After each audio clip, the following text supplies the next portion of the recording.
Russia is pushing back on President Trump. TrumpHouse Democrat slams Donald Trump Jr.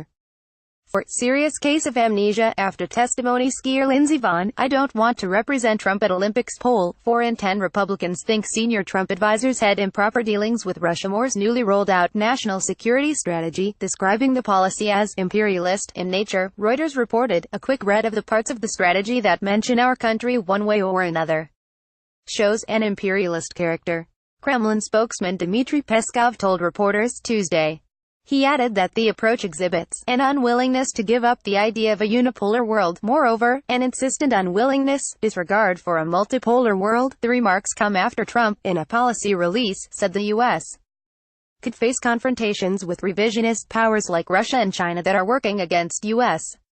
interests, while also stating in a speech that he wants to form a great partnership with them. In the president's America First strategy, Trump claims both countries are attempting to erode American security and prosperity, while also seeking to make economies less free and less fair, to grow their militaries, and to control information and data to repress their societies and expand their influence. Peskov dismissed those claims but agreed that there is more room for cooperation between Moscow and Washington. We cannot agree with an attitude that sees our country as a threat to the United States, Peskov said, according to the report. At the same time, there are some modestly positive aspects, in particular, the readiness to cooperate in areas that correspond to American interests, he said.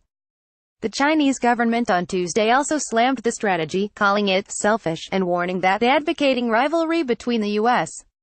and other states will lead to failure. While Trump did not specifically accuse Russia of interfering in the 2016 presidential election, as the U.S. intelligence community widely believes, the president did not at the long-held view by U.S. lawmakers and diplomats that the Kremlin wants to undermine U.S. interests. The president has repeatedly expressed his hope of improving relations with Russia.